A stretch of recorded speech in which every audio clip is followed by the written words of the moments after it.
Bonjour à tous. Alors la thématique qu'on a abordée avec Marcel et son puits, si vous n'avez pas vu la trilogie Marcel et son puits, je vous mets une petite fiche pour vous renvoyer vers la première vidéo de la série, que je vous invite évidemment à regarder avant de regarder cet épisode-ci, puisque ça fait suite à cette trilogie. Donc la problématique qu'on a abordée au cours de ces 3 vidéos, à savoir celle de transporter un liquide d'un endroit à un autre, est une problématique que l'on rencontre fréquemment dans le monde industriel. Alors au niveau industriel, la problématique sera plus souvent de transporter un liquide qui est contenu dans une cuve vers une autre cuve ou vers un dispositif différent. Donc ce que je vous propose dans cette vidéo, c'est d'étudier un peu plus en détail un certain nombre de dispositifs d'agencement en fait permettant de transférer du liquide d'une cuve à une autre. Nous verrons ainsi comment transférer du liquide par gravité, ensuite par aspiration, par surpression, et puis on parlera des systèmes de pompage. Mais tout ça, ce sera après le générique.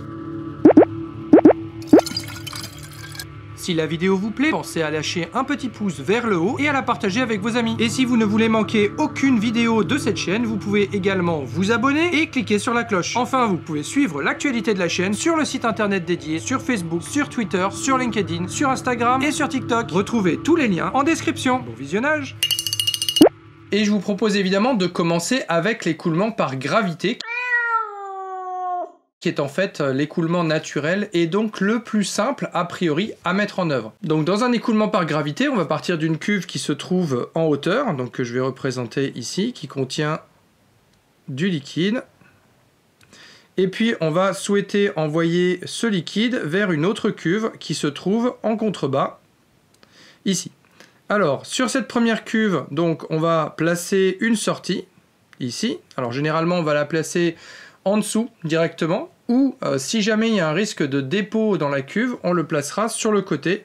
Donc je mets en pointillé ici. Donc si jamais vous avez des impuretés en fait dans votre liquide par exemple, vous pouvez mettre la canalisation de sortie sur le côté de façon à ne pas prélever en même temps que le liquide le dépôt qui se dépose au fond par décantation.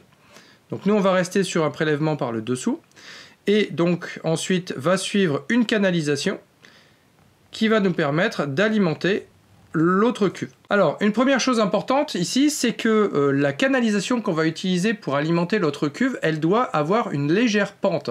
Tout simplement parce que, vous l'avez vu dans la 3e vidéo de la trilogie Marcel et son puits, on risque d'avoir dans les canalisations des pertes de charge. En fait, lorsque l'eau s'écoule naturellement dans la canalisation, eh bien cette eau va subir une perte de charge, ce qui fait qu'en fait, si la pente de la canalisation n'est pas suffisante, eh bien l'eau va avoir tendance à stagner et à s'accumuler dans la canalisation. Donc on va avoir un écoulement qui ne sera pas de bonne qualité. Alors il faut faire attention aussi à ce que la canalisation ne soit pas non plus trop inclinée. Alors ça dépend du contexte évidemment.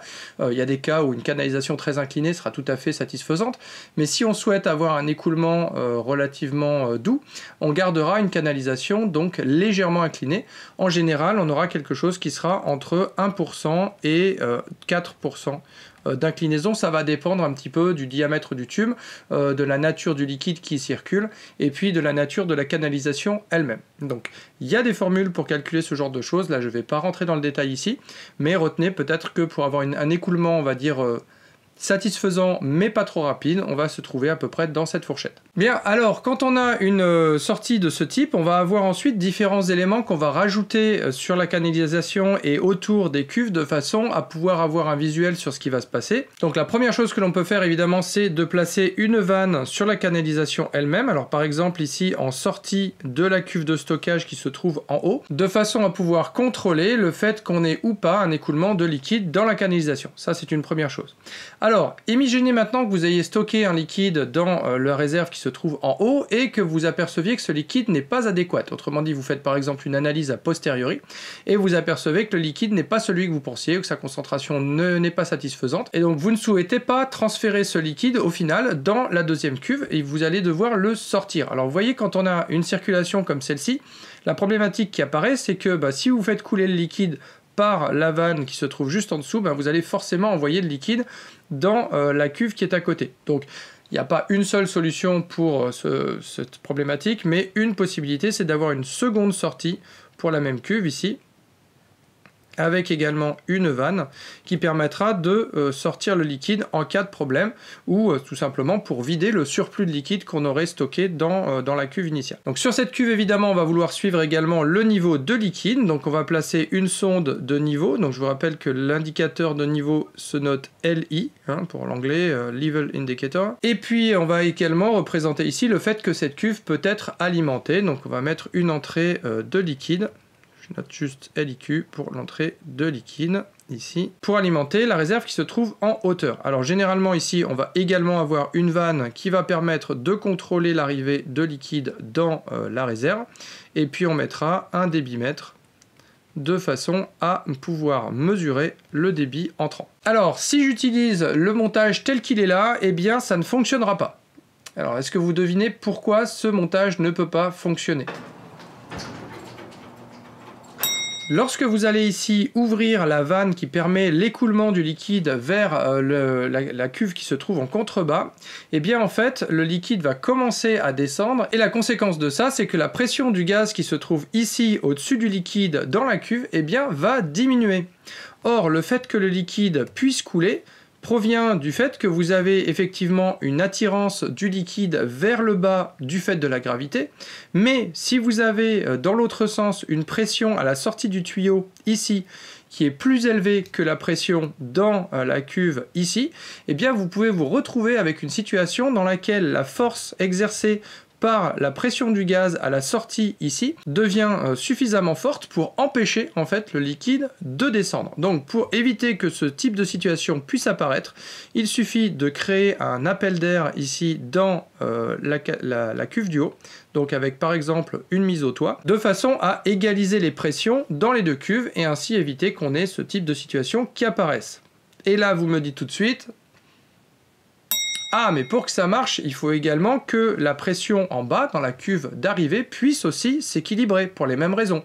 Puisqu'en fait, si le liquide coule dans une cuve fermée, le gaz qui se trouve à l'intérieur va être mis en pression et on va retrouver le même phénomène, mais dans l'autre sens. Donc de la même façon, on doit positionner sur la cuve d'arrivée une mise au toit, ici.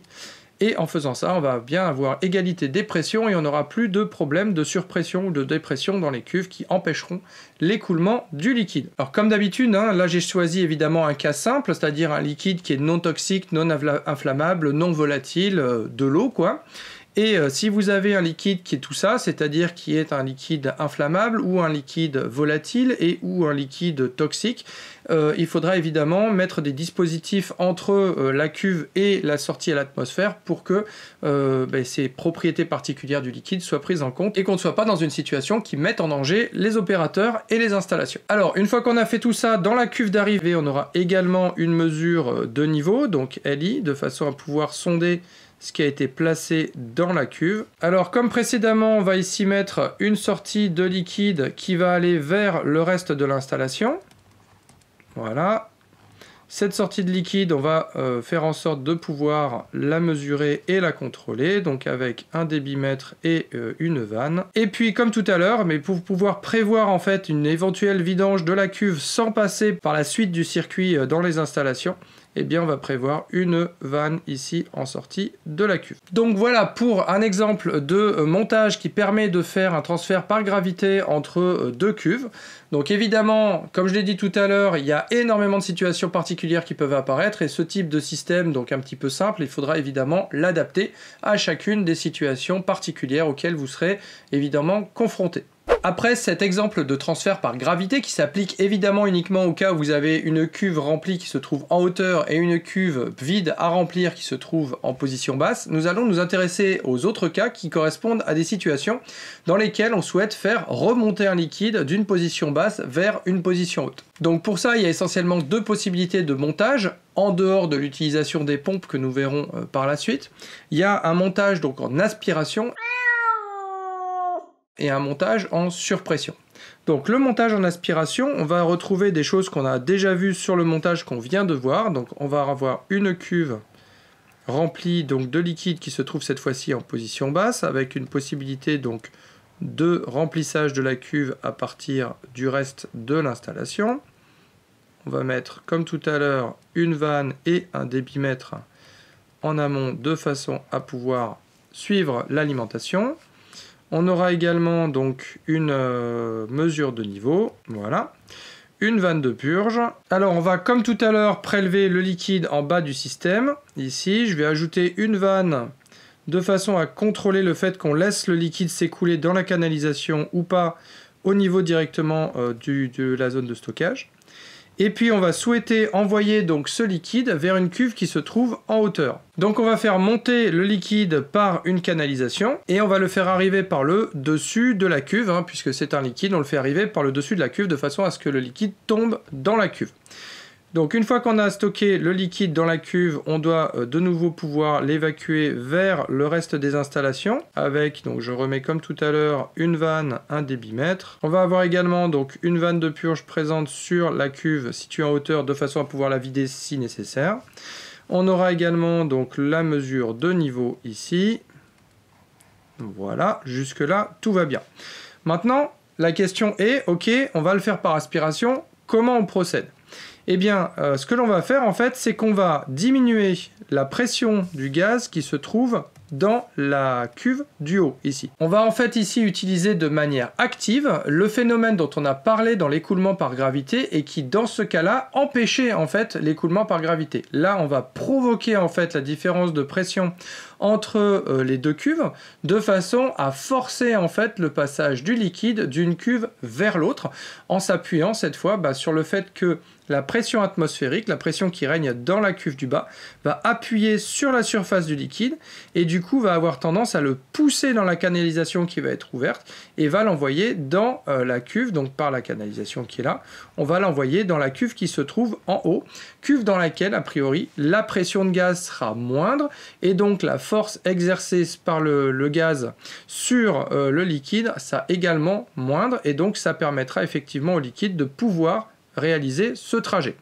Alors, vous doutez bien qu'on va retrouver des problématiques qui sont sensiblement identiques à celles qu'on a vues dans la trilogie sur Marcel, à savoir que la hauteur sur laquelle vous allez pouvoir faire monter le liquide dans la tuyauterie par aspiration va être nécessairement limitée par les phénomènes de cavitation qu'on risque d'observer dans la canalisation. Donc ça, je vous renvoie vers la vidéo de Marcel pour plus de détails.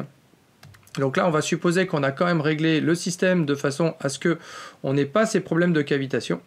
Et puis, on va donc tirer sous vide. Donc le tirage sous vide, vous allez le faire par le haut de la cuve, de façon à éviter d'entraîner du liquide accidentellement avec le gaz. Vous allez donc tirer sous vide par ici. Alors, vous allez avoir un certain nombre de dispositifs sur cette canalisation. Vous aurez généralement un système qui va vous permettre de faire soit une mise à l'atmosphère, c'est-à-dire un rééquilibrage de pression, soit la mise sous vide, donc avec une vanne par exemple une vanne 3 voies. Alors c'est pas forcément ce système-là qui sera retenu, hein. On peut avoir d'autres systèmes, donc mise à l'atmosphère ici. Et puis de l'autre côté, on va aller vers la source de dépression, donc vous pouvez très bien avoir une pompe à vide quelque part dans votre installation, avec une tuyauterie qui vient jusque là où vous en avez besoin, de façon à créer une dépression grâce à cette pompe à vide. Donc si vous branchez directement la canalisation sur la pompe à vide, ce qui risque de se passer, c'est que vous ayez du liquide en fait qui soit accidentellement aspiré dans la cuve initiale, auquel cas vous aurez, alors c'est pas forcément, c'est pas forcément quelque chose d'exceptionnel, hein, parfois c'est des petites gouttelettes qui sont en suspension qui vont être aspirées avec, par le tuyau, et donc ces gouttelettes là, il faut empêcher en fait qu'elles aillent vers la pompe à vide, et vous allez donc mettre une fiole de garde avant d'aller vers le vide. Donc la fiole de garde va se traduire par une espèce de petite cuve comme ça, dans laquelle vous allez arriver avec la canalisation d'où provient potentiellement le liquide. Et puis vous aurez donc ensuite derrière la canalisation qui va vers le vide. Alors évidemment, vide ici c'est un abus de langage, hein, c'est la terminologie qui est utilisée, mais c'est pas le vide à proprement parler. Vous avez une dépression qui est formée, donc vous avez une pression de gaz dans ces tuyauteries qui est nettement inférieure à la pression atmosphérique, et c'est pas un vide strict évidemment. Alors cette petite cuve qu'on a là, on appelle ça une ampoule de garde. Donc son job, c'est de garder en fait les éventuels liquides qui transiteraient par là. Donc vous voyez qu'on a un système qui est basé sur le fait que là vous avez du liquide qui va être a priori aspiré dans la tuyauterie, et quand vous allez arriver ici, en fait ce liquide va avoir tendance à tomber au fond et laisser passer le gaz qui vient avec le liquide, et il n'y a que ce gaz qui pourra du coup remonter et partir vers le vide. Donc ça veut dire qu'ici en bas de cette ampoule de garde, on va avoir potentiellement une accumulation de liquide, donc il faut également prévoir ici une sortie qui permettra de purger l'ampoule. Alors, si vous avez bien tout suivi, là vous dites qu'il va y avoir un petit problème parce que dans cette configuration-là, vous n'arriverez pas à vider l'ampoule de garde. Imaginons par exemple qu'ici, vous orientiez cette vanne 3 voies à l'atmosphère, donc ça veut dire que la cuve est reliée à l'atmosphère ici de façon à égaliser la pression avec la pression atmosphérique. Et donc, cette vanne ici est fermée du point de vue de l'ampoule de garde, donc il n'y a pas de circulation ni de liquide ni de gaz dans cette canalisation. Et vous allez ouvrir la vanne ici qui permet de purger l'ampoule de garde en espérant voir le liquide couler. Sauf que c'est pas ce que vous allez observer. Ce que vous allez entendre en fait, c'est un blou blou blou blou blou blou blou qui correspondra à une entrée de gaz par le bas de la vanne dans l'ampoule de garde et qui ira vers le vide. Donc pour que ça puisse fonctionner, il faut que sur la ligne de vide, vous ayez la possibilité de couper le vide. Autrement dit, il vous faut une vanne ici qui vous permettra de désolidariser en fait le vide de l'ampoule de garde. Quand ça se sera fait, vous pourrez ouvrir la vanne sous l'ampoule de garde et vous observerez effectivement la coulée. Alors, si ce schéma vous convient, c'est que vous n'avez pas totalement tout suivi, puisqu'en fait, il manque encore un petit quelque chose pour que ça fonctionne. En réalité, il manque le même petit quelque chose que tout à l'heure pour le transfert par gravité, à savoir que tel que le schéma est construit ici, vous avez effectivement la possibilité donc de mettre la cuve qui se trouve en position haute à l'atmosphère grâce à la vanne 3 voies. En revanche, là, il n'y a pas d'entrée d'air au niveau de la cuve qui se trouve en bas. Ce qui fait que ici, vous allez aspirer le liquide sous vide, autrement dit, vous allez réussir à transférer une partie du liquide de la cuve basse vers la cuve haute, mais en faisant ça, vous allez très rapidement en fait faire baisser la pression dans cette cuve, de sorte qu'il est possible que vous atteigniez un état dans lequel la pression dans cette cuve soit aussi basse que celle appliquée par le vide, et là, statu quo, plus rien ne bouge. Donc, pour être sûr que cette situation ne soit pas rencontrée, vous allez évidemment mettre également une mise à l'atmosphère sur la cuve du bas, de façon à vous assurer que la pression à la surface du liquide en bas reste égale à la pression atmosphérique, quel que soit le niveau de liquide. Voilà, donc cette fois-ci, normalement, le schéma est complet. Alors, comme tout à l'heure, c'est un schéma extrêmement simple, et il faudra l'adapter aux différentes situations particulières auxquelles vous souhaitez l'appliquer. Alors, dernier système que je vous propose de traiter avant de passer aux pompes, ici, c'est le transfert sous pression. Donc le transfert sous pression, ça ressemble énormément à ce qu'on a fait juste avant avec un transfert par dépression. La différence, c'est que au lieu de tirer de façon à diminuer la pression qui se trouve à la surface du liquide en haut, eh bien vous allez pousser de façon à augmenter la pression qui se trouve à la surface du liquide en bas. Donc globalement, ça va beaucoup ressembler à ce qu'on avait sur le transfert par aspiration, avec 2-3 petits changements par rapport à ce qu'on avait tout à l'heure. On reprend le schéma qu'on avait, donc avec une cuve remplie de liquide qui se trouve en bas. On veut remplir une autre cuve qui se trouve en hauteur.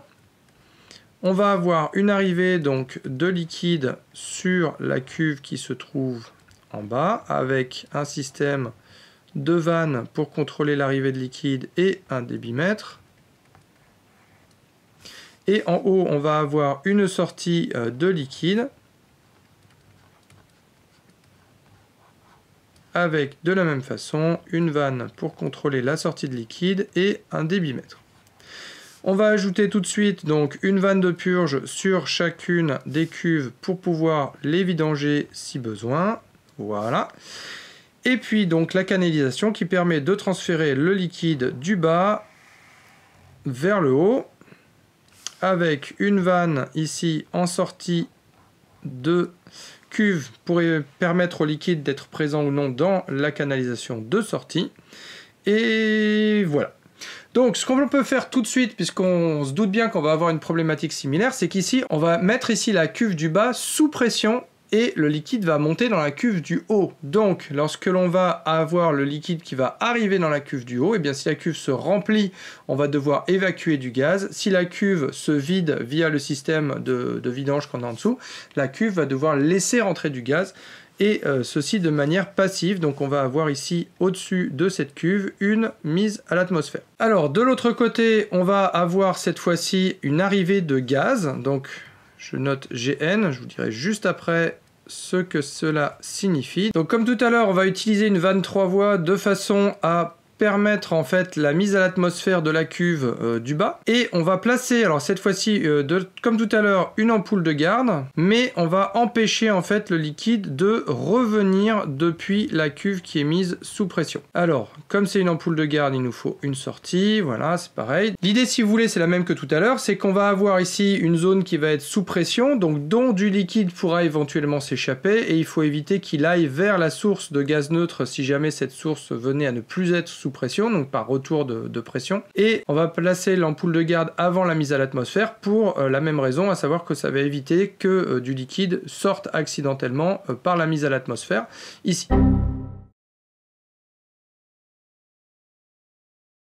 Alors, il y a deux éléments importants qu'on va rajouter et qu'on n'avait pas sur l'autre système tout à l'heure. C'est qu'on va évidemment surveiller en fait la pression qui règne à l'intérieur de la cuve inférieure.